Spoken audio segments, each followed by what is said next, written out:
બીજું કાંઈ ના થાય તો સન્મુખ આવી દંડવત કરીને નીકળી જજો. વંદન પણ એક ભક્તિ છે. બીજું કાંઈ ના થાય તો વંદન કરો. નવદા ભક્તિમાં વંદન પણ એક ભક્તિ છે. કેવળ વંદન કરવા માત્રથી સૌભાગ્ય નીકળી જાય. આ દુર્ભાગ્યની જે ઊંધી રેખાઓ હોય ને, તમે પેલું સ્ટેમ્પ જુઓ તો સ્ટેમ્પમાં બધા અક્ષર ઊંધા દેખાય, પણ એને સહી લગાડીને જ્યારે મારો તો બધા સીધા થઈ જાય. એમાં દુર્ભાગ્યની ઊંધી રેખાઓ કપાળ પર લખી હોય ને, જ્યારે ઠાકોરજીને દંડવત કરીને માથું ઝુકાવો તો ઊંધી રેખાઓ બધી ઠાકોરજી સીધી કરી દે. દુર્ભાગ્ય સૌભાગ્યમાં ફેરવાઈ જાય. અને ભરોસો ના આવતા હોય તો કરી જુઓ પ્રેક્ટિકલ. હજી 7 દિવસ હું છું, નહીં તો પકડજો મને કે આપ તો કહી ગયા કઈ થયું તો નહીં. એક ભગવાન જ એવા છે જે દુર્ભાગ્ય ટાળી શકે. કોઈ એમ કહેતું હોય કે કર્મ ટળે નહીં, ભાગ્ય ટળે નહીં. કોઈ ઘણા એમ માને કે કર્મ જે કર્યું છે ભોગવવા જ પડે. કોઈ એમ કે ભાગ્યમાં લખ્યું છે એનાથી વધારે ના જ મળે. એવું નથી. શાસ્ત્ર વાંચો તો ભગવાન કહે હું તને તારા કર્મોમાંથી પણ મુક્ત કરાવીશ. અહમ ત્વા સર્વ પાપેભ્યો મોક્ષયિષ્યામિ. મુક્ત કરું છું. જો જરૂરી નથી કે કર્મ કરો એ જ મળે, જરૂરી નથી કે ભાગ્યમાં લખ્યું હોય એ જ મળે. ઘણીવાર ઘણાના આશીર્વાદો ફળી જતા હોય, ઘણીવાર ફેરવેલી માળાઓ ફળી જતી હોય છે, ઘણીવાર કોઈ ભગવત સ્વરૂપની સન્મુખતા ફળી જતી હોય છે, ઘણીવાર કોઈ તીર્થનો વાસ ફળી જતો હોય છે, ઘણીવાર કોઈની દુઆ કામ કરી જતી હોય છે. આપણા શાસ્ત્રોમાં જુઓ તો અનેક પ્રકારથી સૌભાગ્યની પ્રાપ્તિ કરી. કોઈના આશીર્વાદ એવા મળી જાય કે ભાગ્યની રેખાઓ બદલાઈ. અને એટલા માટે શ્રેષ્ઠતમ કોઈ સ્થાન છે તો એ પ્રભુનું સાનિધ્ય છે, પ્રભુની સન્મુખતા છે. આ 3 વસ્તુ જેના જીવનમાં બની રહે ને એનું કલયુગ કાંઈ ન બગાડી શકે. એક ગુરુનું સાનિધ્ય, વૈષ્ણવનો સંગ અને શ્રીજીની સન્મુખતા. આ 3 વસ્તુ જીવનમાં બની રહી છે. શ્રી હરિરાય મહાપ્રભુજી શિક્ષાપત્રના માધ્યમથી અનેકવિધ પ્રકારથી આપણને આ સદુપદેશ કરી રહ્યા છે.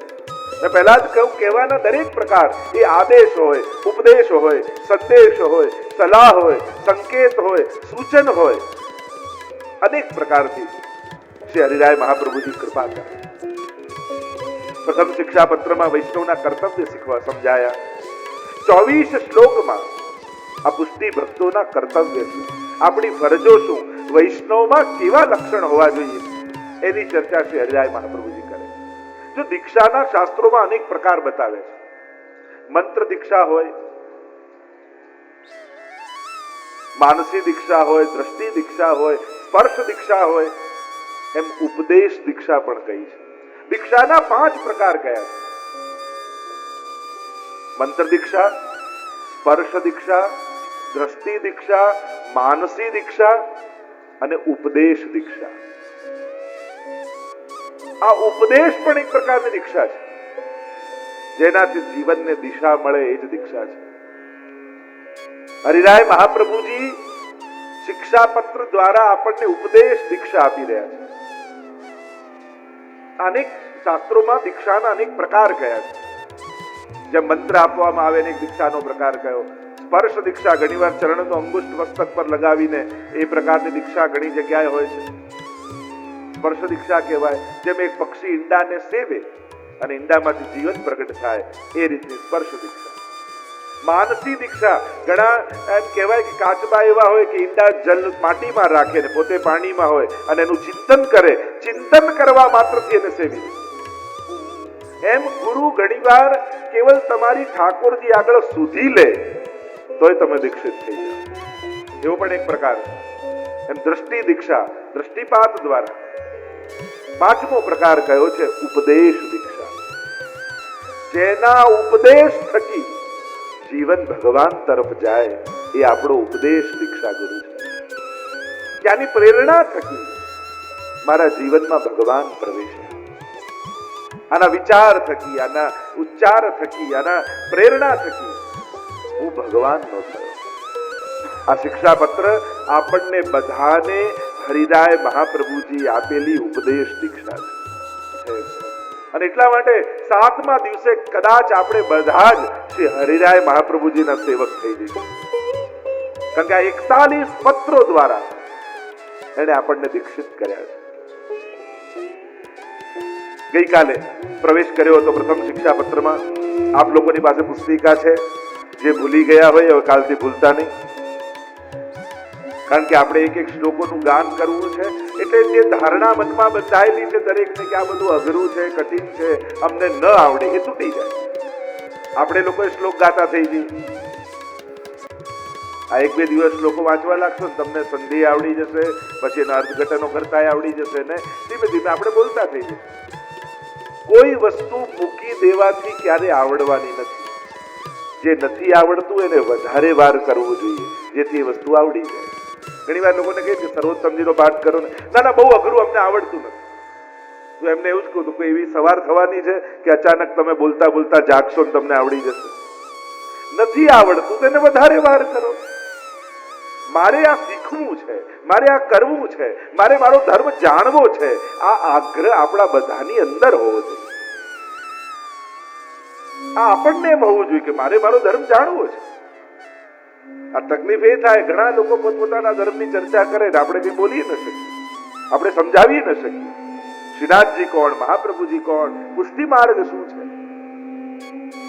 દરેકની અંદર એ હોવું જોઈએ કે રોજ જેને જઈને હું માથું ઝુકાવું છું, જેની કૃપા થકી આ પુષ્ટિ ભક્તિનો માર્ગ મળ્યો છે, મારે મારા ગુરુ મહાપ્રભુજીને જાણવા છે, મારે મારા ઈષ્ટ શ્રીનાથજીને જાણવા છે, મારે આ પુષ્ટિ ભક્તિના સિદ્ધાંતો સમજવા છે. આપણને આગ્રહ જાગવો જોઈએ. આગ્રહ હોય એને જ ઉપર અનુગ્રહ થાય. હરિરાય મહાપ્રભુજી 10 કર્તવ્યોની ચર્ચા કરે 24 શ્લોકમાં પ્રધાન રૂપે. ગઈકાલે જેમ જોયું, સદોદ્વિગ્ન મનઃ, જેનું મન અહંતા મમતાત્મક સંસારમાં ઉદ્વેગિત રહેતું હોય. અહંતા મમતાને કારણે, કારણ કે હજી મનમાંથી લાલસાઓ ગઈ નથી, ઈચ્છાઓ ગઈ નથી, ભગવત પ્રેમ હજી પ્રગટ થયો નથી, અને એટલા માટે એને તત્પરતા છે ચિત્તમાં. બીજું લક્ષણ કયું, બીજું કર્તવ્ય કયું? કૃષ્ણ દર્શને ક્લિષ્ટ માનસા, જેનું ચિત્ત સદાય કૃષ્ણ દર્શન માટે લાલાયિત રહેતું,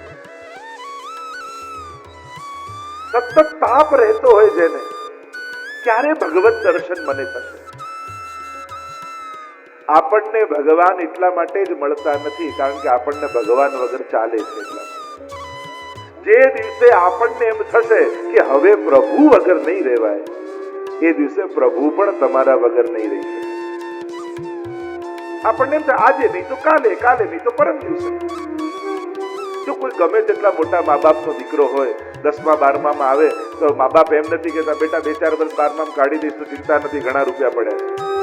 એ તો એમ કે તને ક્લાસ ભરાવું, ટ્યુશન કરાવું, પર્સનલ ટ્યુશન લખાવું, આ જ વર્ષે નીકળી જશે.